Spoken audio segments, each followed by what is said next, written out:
तो हमारा जहाँ से चल रहा था वहीं से हम कंटिन्यू करेंगे।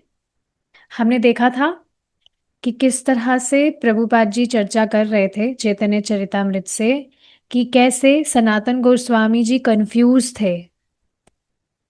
देखिए, समझना चाहिए, सनातन गोस्वामी भगवान के शुद्ध भक्त हैं, पार्षद हैं, गोलोक धाम से ही आए हैं, बट स्टिल यहाँ पर आदर्श प्रस्तुत करने के लिए भी ये सारे क्वेश्चंस भगवान से पूछ रहे हैं।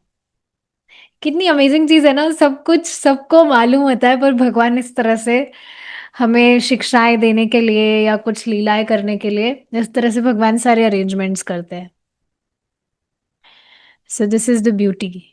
तो हाँ, इस तरह से सनातन गोस्वामी जी कंफ्यूज थे और इस तरह से उन्होंने प्रश्न किया था कि मैं कौन हूँ, मैं इस जगत में क्यों हूँ, मुझे क्या करना चाहिए, मैं सफरिंग्स नहीं चाहता हूँ फिर भी मैं क्यों ये सब भोग रहा हूँ। तो चैतन्य महाप्रभु ने सनातन गोस्वामी जी को शिक्षाएं दी थी। 2 महीने तक ये शिक्षाएं चली थी, हमने देखा था यहाँ 2 महीना मेंशन है। और उन शिक्षाओं में भगवान सारी गुह्य बातें सनातन गोस्वामी जी से कहते हैं कि किस तरह से जो भक्ति योग है वह सर्वश्रेष्ठ है और उसका अभ्यास करके व्यक्ति भगवान की प्राप्ति कर सकता है। तो हाँ, प्रभुपाद जी इस पर प्रवचन कर रहे थे और ये प्रवचन प्रभुपाद जी तैयार करके नहीं आते थे, सारे इम्प्रॉम्प्टू थे, बिना किसी तैयारी के। तो यहीं से हम कंटिन्यू करेंगे। कुछ बार शाम के समय प्रभुपाद जी का जो अपार्टमेंट था, रूम था, वहां पर भक्त आते ही थे प्रभुपाद जी से मिलने के लिए, कुछ बात करनी थी, कुछ डिस्कस करना होता था। तो कुछ बार शाम के समय जब इस तरह रूम में सब होते थे तो प्रभुपाद जी मुकुंद से इस तरह से पूछते कि क्या क्या वह वेस्ट कोस्ट जाने के लिए तैयार है। तो ये हमने देखा ही था कि प्रभुपाद जी सिर्फ सैन फ्रांसिस्को के विषय में बताया था उनको किसी भक्त ने कि आप सैन फ्रांसिस्को आए, यहाँ पर भी आप प्रचार करें। पर बाद में प्रभुपाद जी के दिमाग में आ रहा था कि हाँ, मैं न्यूयॉर्क में तो हूँ ही, और सैन फ्रांसिस्को ही नहीं, पूरे वर्ल्ड में इस तरह से प्रचार करना है। अच्छा, क्या आपको मालूम है प्रभुपाद जी पूरे विश्व में कितनी बार भ्रमण किए थे? ये सब 100 बार बेसिक। माता जी। कितनी बार? 100 बार। 100 बार? ये कहाँ पढ़ा आपने? 16 बार? 100 बार would be too much. It's 16 times. 16 बार। पूरे विश्व मतलब पूरा अर्थ, पूरे पृथ्वी की बात कर रही हूं मैं। ओके। तो हाँ, इस तरह से प्रभुपाद जी के दिमाग में था कि पूरे विश्व में उनको प्रचार करना है। तो अब वे मुकुंद से इस तरह से बात कर रहे थे कि क्या वेस्ट कोस्ट आप जाएंगे।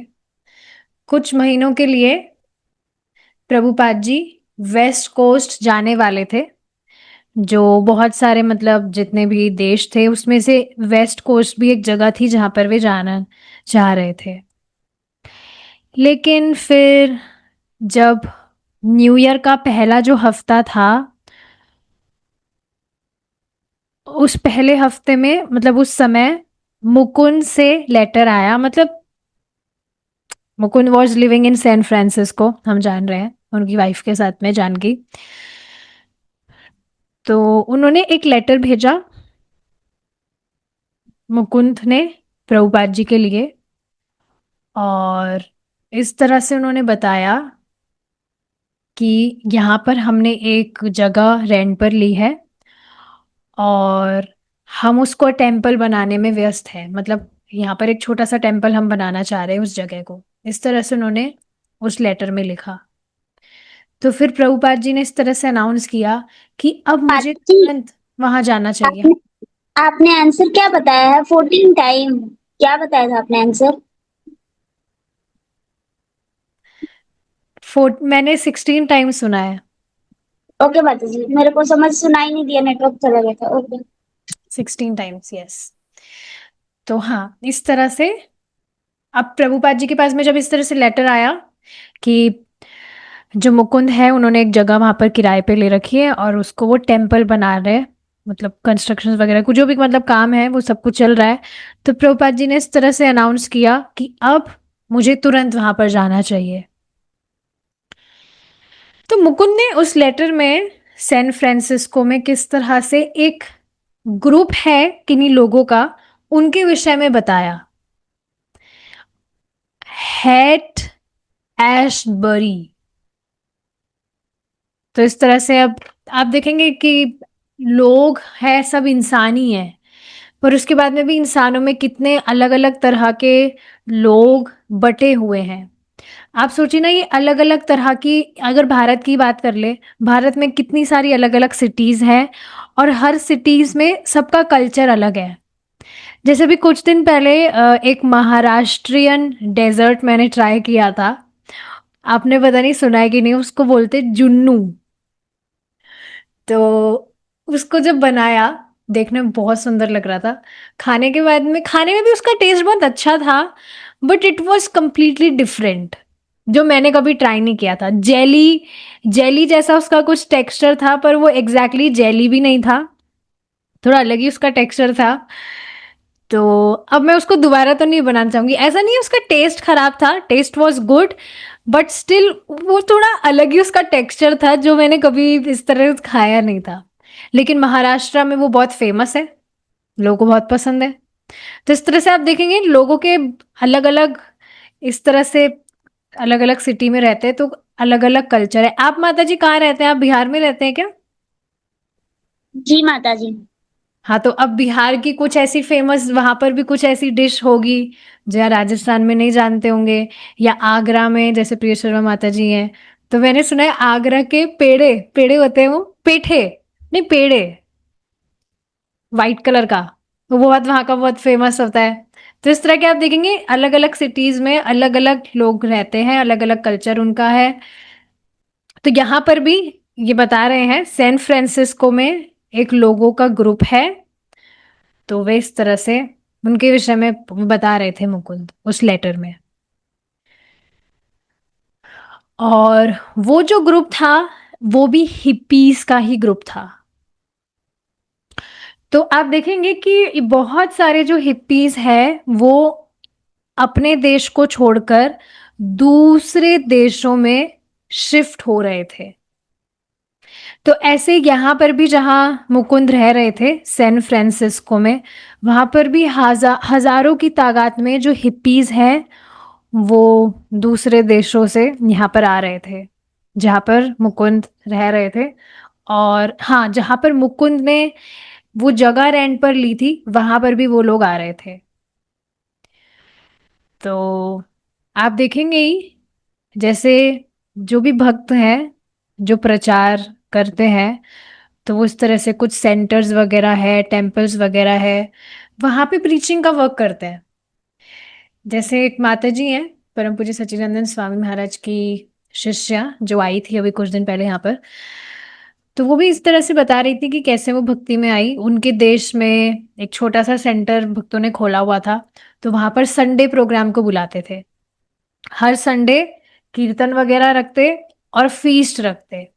और फीस्ट में सारी इंडियन डिशेस होती जो वहाँ के लोगों को पता ही नहीं है, उन्होंने कभी खाई ही नहीं थी। गुलाब जामुन, सब्जी, पूरी, और पता नहीं क्या क्या, खिचड़ी। तो बहुत सारी संदेश, बहुत सारे ऐसे आइटम्स जो भारत में होते हैं पर बाहर के लोगों को मालूम नहीं होता, बट उनको अच्छे लगते हैं बिकॉज वो अच्छे होते हैं, मतलब टेस्ट उनका अच्छा होता है।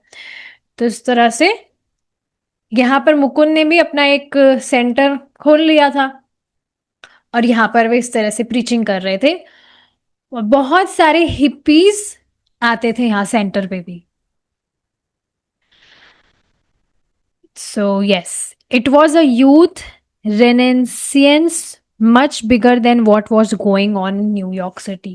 न्यूयॉर्क सिटी जहाँ पर प्रभुपाद जी इस तरह से प्रचार कर रहे थे, उससे भी ज्यादा मात्रा में यहाँ पर लोग आ रहे थे और वो भी सब युवा थे। तो प्रभुपाद जी जब ये सारी चीजें उन्होंने पढ़ी तो बस प्रभुपाद जी ने तुरंत इस तरह से निर्णय लिया कि अब वे तुरंत वहां पर जाएंगे। आगे बता रहे हैं,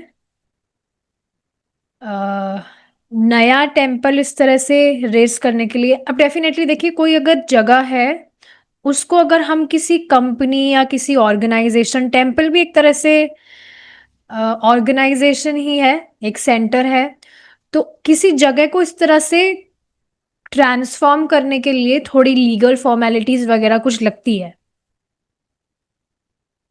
क्योंकि अब वो थोड़ी पब्लिक एरिया हो जाता है, मतलब हर कोई वहां पर आ सकता है, ऐसा कुछ रूल तो नहीं होता है, तो उसमें थोड़ी लीगल फॉर्मेलिटीज वगैरह होती है।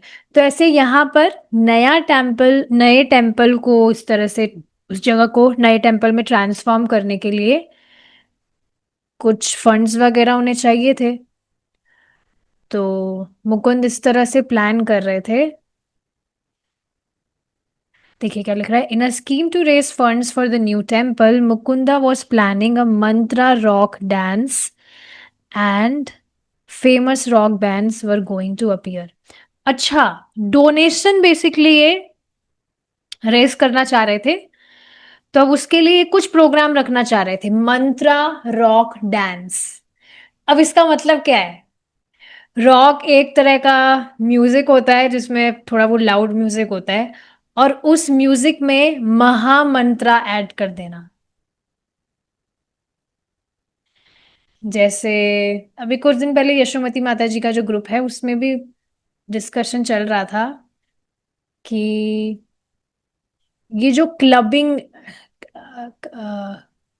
कीर्तन है, ऐसा कुछ उन्होंने वर्ड बताया था, कि मतलब पूरा जो एरिया है, एटमॉस्फियर है, वो क्लब की तरह है, डिम लाइट्स है, और जो इंस्ट्रूमेंट्स हैं वो भी जो क्लब्स में यूज होते हैं वो वाले इंस्ट्रूमेंट्स है, लेकिन उसमें कुछ साधारण भौतिकतावादी गाना या म्यूजिक बजाने की जगह भगवान के कीर्तन गाए जा रहे हैं, महामंत्र गाए जा रहे हैं।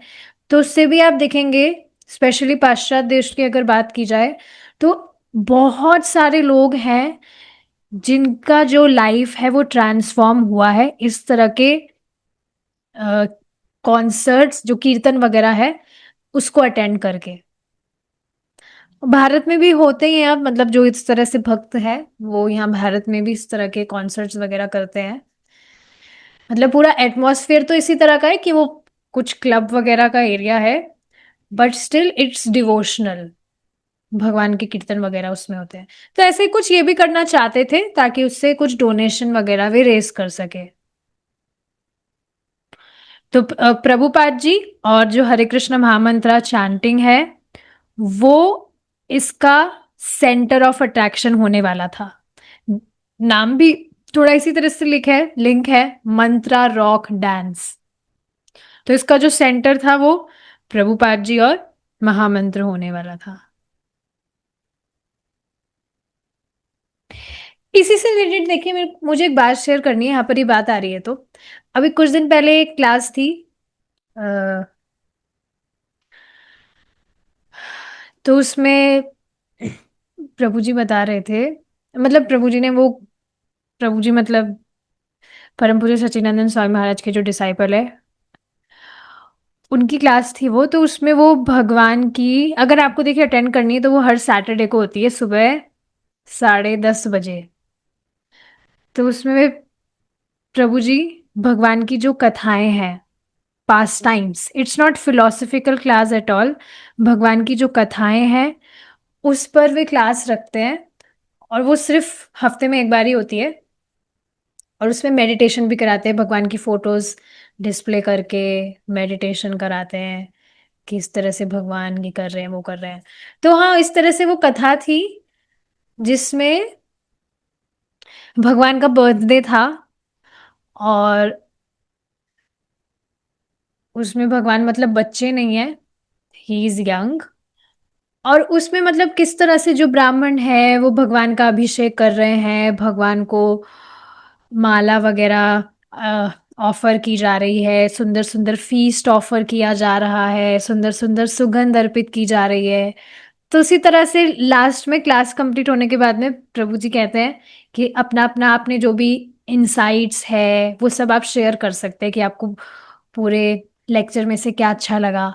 तो एक माता जी ने अपना रियलाइजेशन शेयर किया था कि जो हम यहाँ सुन रहे हैं इस क्लास में, मतलब वो जो बर्थडे वाला जो पास टाइम था, वही हमें प्रभुपाद जी ने भी दिया है। दिया है कि नहीं?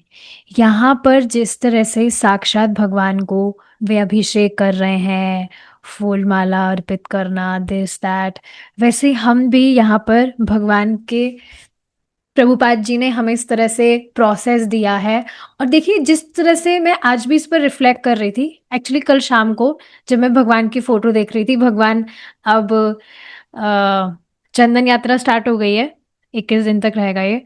तो कैसे भगवान पूरा, मतलब भगवान कितने डिफरेंट लग रहे थे, अगर आपने फोटो देखा हो, पूरा चंदन चंदन पूरा लगा दिया, और बिल्कुल श्याम सुंदर बिल्कुल डिफरेंट लग रहे, कृष्ण बलराम बिल्कुल डिफरेंट लग रहे, राधा रानी बिल्कुल डिफरेंट लग रही, गौरा निताई भी बिल्कुल डिफरेंट लग रहे थे। डेली अपन जिनका दर्शन करते हैं उनसे बिल्कुल डिफरेंट लग रहे थे। तो हाँ, इस तरह से आप देखेंगे। अब वैसे अगर उस दृष्टि से देखा जाए तो ये सब कुछ कितना, मतलब एफर्ट तो सब में लगता है ना। आप देखिए कितना एफर्ट लगाकर, मतलब भक्तों के लिए एफर्ट नहीं है, भक्तों को बहुत सुख मिलता है इस तरह से पूरा भगवान को चंदन लगाना, फिर उसमें अच्छे से भगवान का मेकअप करना। थोड़ा वो डिफिकल्ट थोड़ा है ही, वो ट्रिकी है ही, उसमें भी चंदन एकदम परफेक्ट बैठे अच्छे से लगाया जाए। लेकिन आप देखिए ना, प्रभुपाद जी ने हमें इस तरह का प्रोसेस दिया है कि हम इस तरह से जो भगवान का विग्रह है उनको हम, भगवान का हम अभिषेक करें, भगवान को हम फूल माला अर्पित करें, सुगंध अर्पित करें, सुंदर सुंदर फीस्ट, इस तरह से ऑलमोस्ट प्रतिदिन ही होता ही है। तो हाँ, बेसिकली प्रभु जी बता रहे थे कि ये बहुत सुंदर बात है कि हम प्रभुपाद जी को सेंटर में रख रहे हैं, प्रभुपाद जी को हम डायरेक्ट कर रहे हैं। तो बेसिकली मैं बताना क्या चाह रही हूँ कि हम जो कुछ भी कर पा रहे हैं उसका श्रेय हम गुरु महाराज को दें, गुरु महाराज को हमें देना चाहिए, ये बात है। क्योंकि गुरु महाराज की कृपा से ही हम जो भी अभी कर पा रहे हैं, उन्हीं की कृपा से कर पा रहे हैं। प्रभुपाद जी ने हमें ये प्रोसेस दिया तभी तो हम सब कुछ कर पा रहे हैं ना, नहीं तो हमें क्या ही कुछ पता था, कुछ भी नहीं पता था। और इस्कॉन में जिस तरह से ये सारी चीजें हो रही है, उस तरह से तो बहुत कहीं पर हमें दिखेगा ही नहीं। अभी जैसे 21 दिन तक डेली इस तरह से भगवान को चंदन लेपन होगा, कहाँ मंदिरों में हो रहा है? आप देखिए आसपास कहीं भी नहीं हो रहा है। So we are exactly following everything जो गोलोक वृंदावन में हो रहा है। कितनी सुंदर बात है ये। So yes, Srila Prabhupada is a real Goloka man, जिन्होंने बिल्कुल जो भी गोलोक में हो रहा है हमें पूरा प्रोसेस उन्होंने दिया है। तो हमें एक तरह से यहाँ पर ट्रेनिंग प्राप्त हो रही है। यहाँ पर हम भगवान की विग्रह की जो सेवा कर रहे हैं, बाद में व्यक्तिगत रूप से हम भगवान के धाम में भगवान की सेवा कर पाएंगे। तो बहुत उत्साह से किया जाना चाहिए सब कुछ। सो हाँ, जैसे यहाँ पर भी देखिए मेंशन है, Swami Bhakti Vedanta and the chanting of Hare Krishna were to be the centre of attraction. तो उसी तरह से हमें जो भी पूरा श्रेय है वो गुरु महाराज और भगवान को हमेशा देना चाहिए। तो हाँ, हालांकि उनके लेटर में मुकुंद ने ये सारी चीजें बताई थी, और उन्होंने टिकट के विषय में भी बताया था, एरोप्लेन की टिकट। लेकिन प्रभुपाद जी के जो कुछ फॉलोअर्स थे उन्होंने मना कर दिया कि नहीं, प्रभुपाद जी ये स्वीकार नहीं करेंगे। अब देखिए इसका कारण क्या है। Those who knew they could not leave New York began to criticize the idea of Swamiji's going to San Francisco. अब इस बात को समझिए। अब स्वामी जी मतलब प्रभुपाद जी इतने टाइम से यहाँ पर, प्रभुपाद जी के जो भी शिष्य हुए हैं उनके साथ में यहाँ पर रह रहे हैं, और सभी एकदम एब्जॉर्ब थे, they were completely absorbed in serving Prabhupada. अब लेकिन अचानक से प्रभुपाद जी सबको छोड़कर छोड़कर जाना क्या मतलब, प्रभुपाद जी प्रचार करने के लिए तो जाएंगे ही। तो यहाँ पर अब जिनके लिए पॉसिबल नहीं था भाई, जॉब वगैरह है, जॉब वगैरह भी कुछ कर ही रहे थे कुछ जो भक्त थे वहां पर,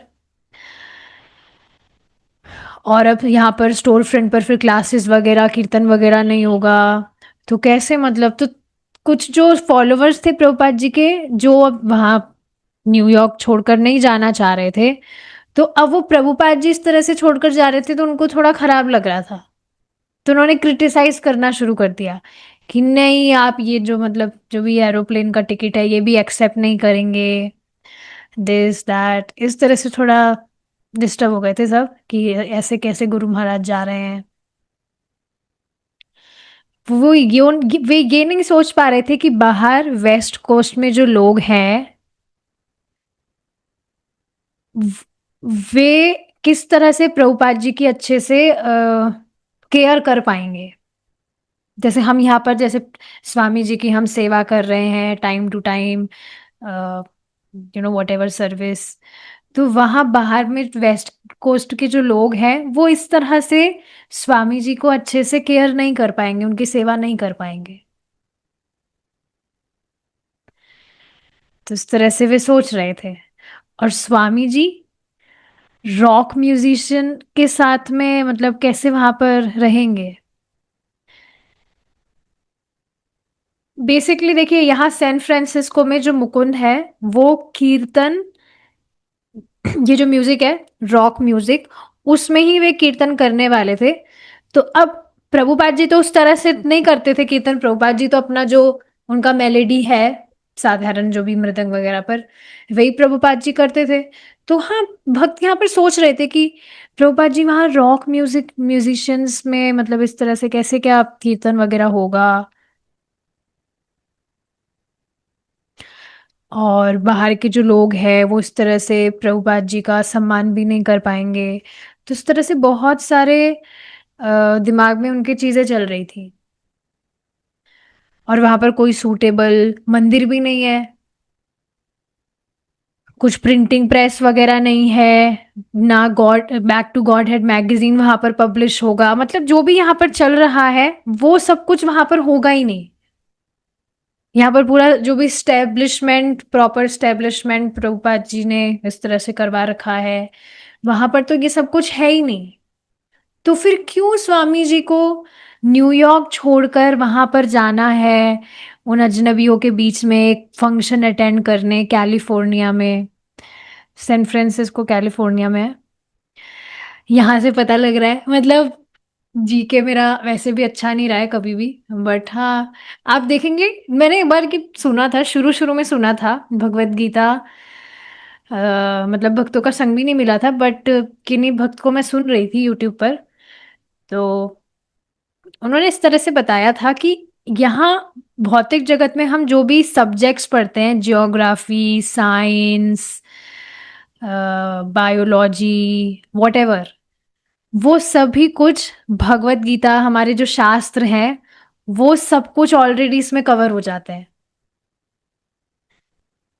तो ये बात बिल्कुल सही है, ऐसा है वास्तव में। आप देखिए ना अभी भागवतम में कितना डीप डीप में, जो हमने फिजिक्स वगैरह में भी नहीं पढ़ा होगा कभी, डीप डीप में डीपली कितना श्रीमद् भागवतम में सारी बातें बताई जा रही है।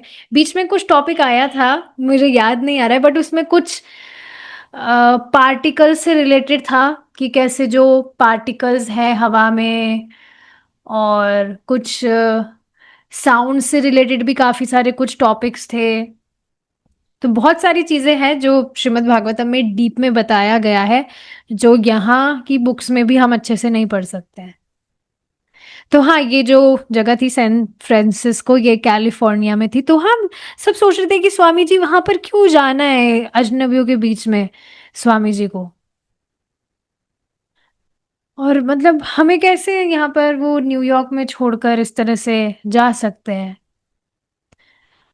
तो सब इस तरह से सोच रहे थे कि हमारा जो आध्यात्मिक जीवन है वो गुरु महाराज के बिना कैसे कंटिन्यू होगा। तो हाँ, मतलब सब इस तरह से अपने इमोशंस प्रदर्शित कर रहे थे, अपनी फीलिंग्स प्रदर्शित कर रहे थे प्रभुपाद जी के प्रति जो थी उनकी। और बस सब इस तरह से, ऑलमोस्ट सभी इस तरह से चाह रहे थे कि ये प्रभुपाद जी का जो आइडिया है न्यूयॉर्क छोड़कर वे बाहर जाए, ये पूरी तरह से समाप्त हो जाए। बिल्कुल ये जो सोच रहे हैं, इस तरह का विचार प्रभुपाद जी के दिमाग में आया है, ये बिल्कुल खत्म हो जाए, ये विचार छूमंतर हो जाए, ना सोचे वो इस विषय में। और थोड़ा हिंट भी इस तरह से दे रहे थे कि अगर प्रभुपाद जी बाहर चले जाते हैं न्यूयॉर्क छोड़ के, तो फिर यहाँ पर चीजें अच्छी नहीं होगी। तो या तो San Francisco definitely Prabhupada ji जाएंगे तो वहां पर सब कुछ अच्छा होगा ही, लेकिन अब या तो सैन फ्रांसिस्को होगा या न्यूयॉर्क होगा, अगर वे यहाँ से चले जाते हैं तो। समझ रहे हैं? या तो सैन फ्रांसिस्को में बहुत अच्छे अच्छे से सब भक्ति करेंगे, बहुत अच्छे भक्त होंगे, या न्यूयॉर्क में होंगे, एक ही स्थान होगा। लेकिन उनको जाना तो रहेगा, जहां पर भी भगवान चाहेंगे उनको प्रचार करवाने के लिए भगवान भेजेंगे, तो उनको जाना तो होगा। लेकिन प्रभुपाद जी ने यहाँ पर पूरा तरह से डिटैचमेंट प्रस्तुत किया, क्योंकि वे बस ही वॉज ईगर टू ट्रैवल, क्योंकि उन्हें ये जो कृष्ण भावनामृत का प्रचार था इसको एक्सपैंड करना था। तो बिल्कुल निरासक्त थे, अपनी बिल्कुल निरासक्ति प्रभुपाद जी ने यहाँ पर प्रदर्शित की कि नहीं, उन्होंने सोचा इस तरह से उनको एक्सपेंड करना है तो वे जाएंगे। अब ब्रह्मानंद इस पर क्या कह रहे हैं, लेकिन हम सब शॉक थे कि वे जाने वाले हैं यहाँ से। मैंने कभी नहीं सोचा था कि जो ये कृष्ण भावनामृत है, ये ये जो एरिया है हिप्पीज वाला, ये इससे भी बाहर जाएगा क्या? न्यूयॉर्क सिटी से बाहर जाने का तो दूर की बात है, मैंने तो ये भी नहीं सोचा था कि ये जो हिप्पीज, मतलब सिर्फ हिप्पी लोग बिकॉज दे आर डिटैच्ड, वो कुछ नया सोच रहे हैं अपने जीवन में, कुछ हाई प्राप्त करने के लिए, तो सिर्फ उनके लिए ही है ये। तो मैंने तो कभी नहीं सोचा था कि हिप्पीज वाले एरिया से भी ये बाहर जाएगा, तो न्यूयॉर्क सिटी से बाहर जाने का तो दूर की बात है। तो मैंने तो सोचा था बस ऐसे जो चल रहा है यही है, और हमेशा शाश्वत रूप से ये यहीं पर ही रहेगा। तो ब्रह्मानंद इस तरह से कह रहे हैं that it was like we were shocked.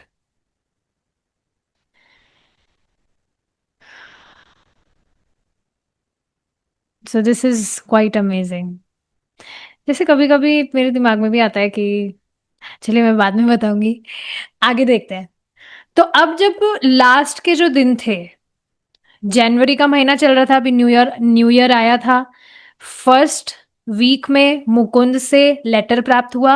अब जनवरी का जो last second week, last days of the second week, जनवरी के महीने का दूसरे हफ्ते का जो कुछ लास्ट के जो दिन थे, उसमें प्रभुपाद जी का फाइनल रिजर्वेशन हो चुका था। एरोप्लेन की जो भी टिकट्स वगैरह थी वो बन गई थी, और जो भी भक्त थे वो सब कुछ प्रभुपाद जी का जो भी सामान वगैरह है उसको पैक कर रहे थे। रैंकर जो एक नए भक्त थे, वहाँ टॉमकिन स्क्वायर पार्क से ही आए थे, वो भी टॉमकिन स्क्वायर पार्क में ही प्रभावित हुए थे वो कीर्तन से, तो वहीं से वे आए थे। He was a new devotee. तो उन्होंने पर्याप्त लक्ष्मी इकट्ठा कर ली थी एरोप्लेन की टिकट के लिए। और जो डिवोटीज हैं, कुछ डिवोटीज, उन्होंने भी इस तरह से सोचा था कि वे प्रभुपाद जी के साथ में जाएंगे, उनके पर्सनल असिस्टेंट बन के, मतलब डेफिनेटली प्रभुपाद जी अकेले तो नहीं जाने वाले थे।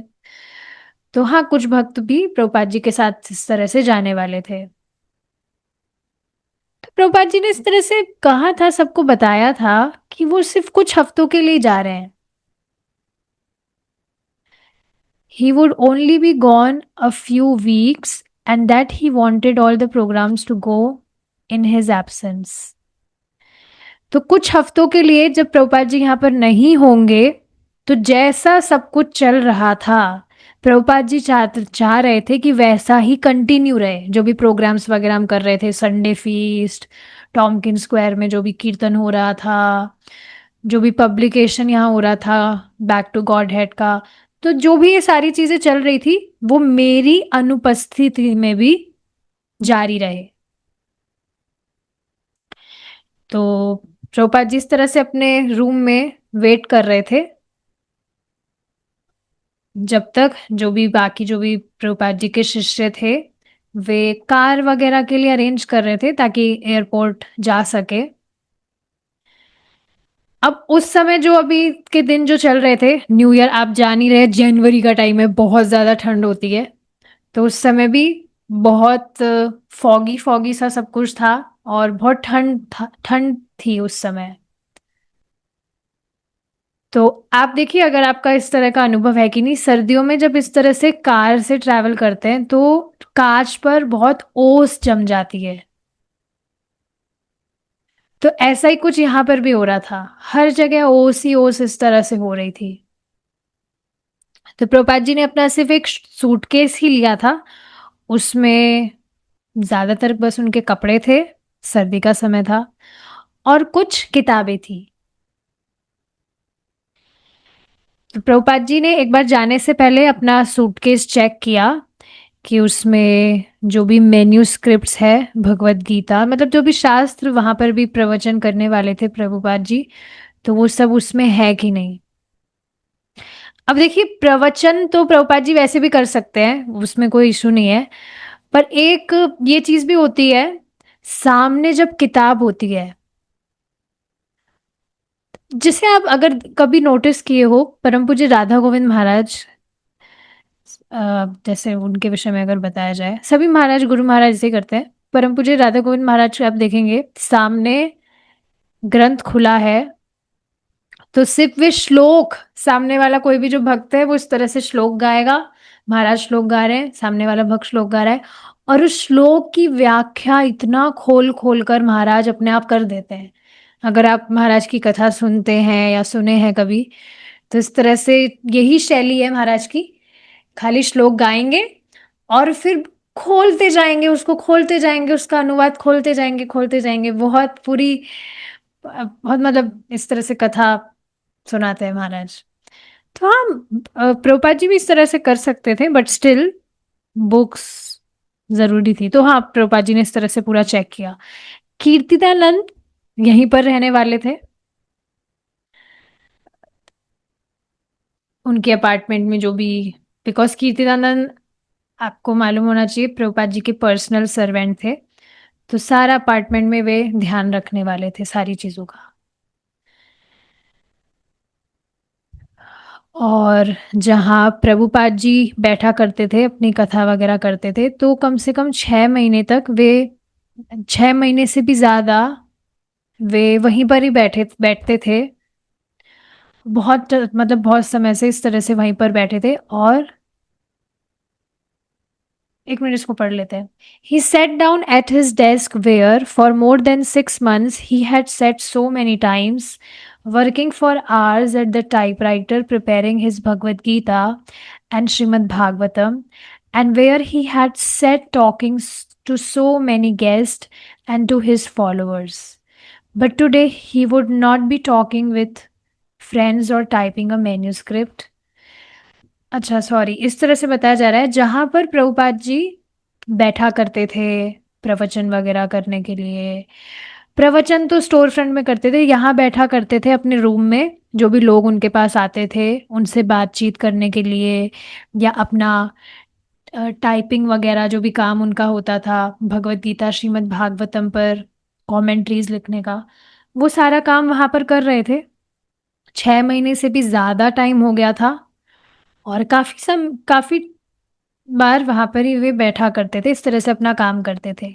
लेकिन आज वे वहां पर अभी भी बैठे थे, पर आज वे किन्हीं से बात करने के लिए या अपना मेन्यू स्क्रिप्ट पर काम करने के लिए नहीं बैठे थे, पर बस कुछ क्षण के लिए वे वेट कर रहे थे क्योंकि अब वे वहां से निकलने वाले थे दूसरे देश के लिए।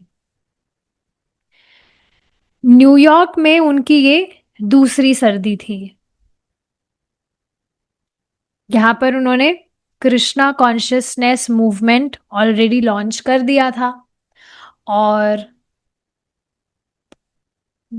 कुछ जो सिंसियर युवक युवतियां हैं उन्होंने प्रभुपाद जी को ज्वाइन किया। तो वे ऑलरेडी ही मतलब सब कुछ जानते थे। लोअर ईस्ट साइड मींस जो हिप्पीज का जो एरिया है उसके विषय में वे जानते थे, मतलब वहीं पर लोग रहते थे, और काफी लोग न्यूयॉर्क न्यूज़पेपर से जानकर प्रभुपाद जी के पास में आए। तो ये अभी यहाँ पर जो कुछ भी हुआ था न्यूयॉर्क में, ये तो सिर्फ शुरुआत थी। This was just beginning. अब ये एक्सपैंड होने वाला था। तो आपको याद है ना, हमारा इस चैप्टर का नाम ही था beyond the lost lower east side. इससे बाहर, इससे ऊपर, इस तरह से एक्सपैंड होने वाला है।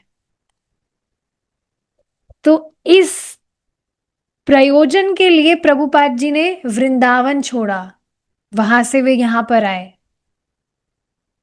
शुरुआत में उनको कुछ भी मालूम नहीं था कि कैसे वे अमेरिका में रहेंगे, पर फिर और कम से कम 2 महीने तक भी he was still in confuse कि किस तरह से यहाँ पर कैसे क्या होगा। और बहुत कठिनाई भी आई थी, बहुत परेशानी भी आई थी।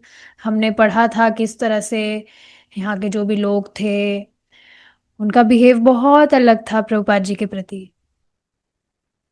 बटलर में, शुरुआत में बटलर में रहे थे, वहां पर उन्होंने अपनी किताबें वगैरह वहां प्रस्तुत की थी। फिर न्यूयॉर्क में उन्होंने देखा कैसे जो डॉक्टर मिश्रा है उन्होंने कैसे चीजें वहां पर बनाई है, मतलब ही वॉज अ मायावादी, और उनके साथ में प्रभुपाद जी को रहना पड़ा था उनकी बड़ी सी बिल्डिंग में।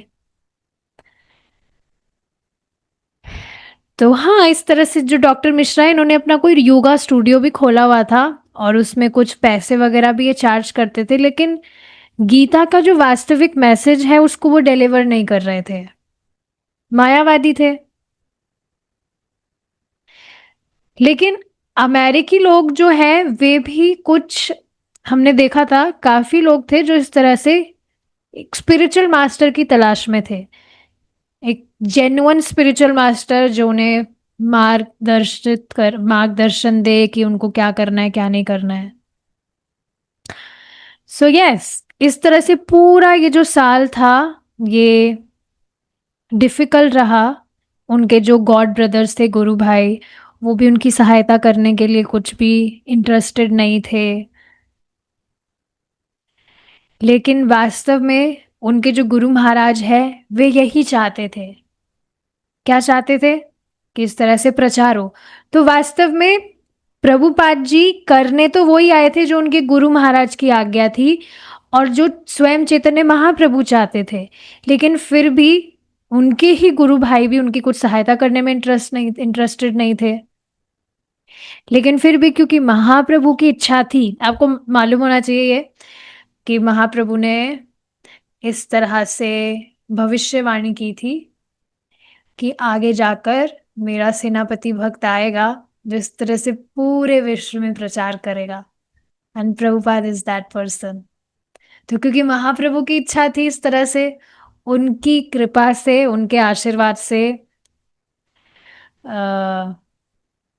प्रभुपाद जी यहाँ पर आ पाए, और ये सब कुछ हो रहा है अब। तो ये बहुत अच्छी जगह थी, 26 सेकेंड एवेन्यू। यहाँ पर प्रभुपाद जी ने सब कुछ शुरू किया। यहाँ पर जो युवक थे वे रहे भी।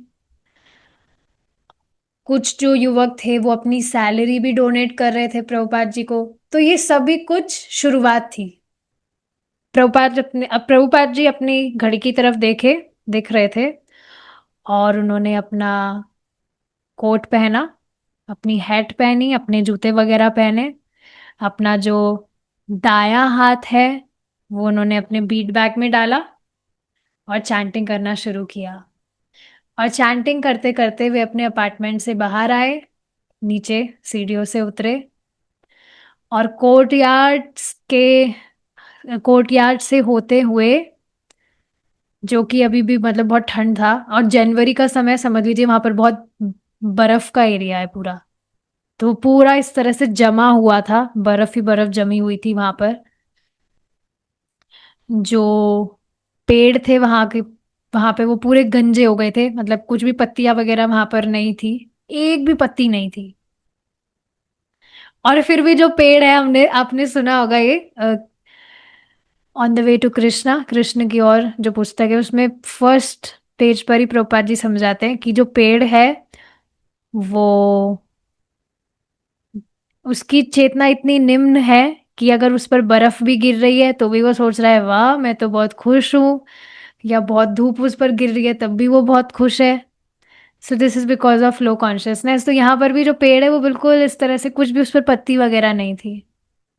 तो हाँ, प्रभुपाद जी ने इस तरह से स्टोर फ्रंट छोड़े, बाहर आए हुए, और उस समय जब वे निकले तो ब्रह्मानंद, रूपनुगा, स्वत स्वरूप, ये सब अपने जॉब में थे, अपने ऑफिस में थे।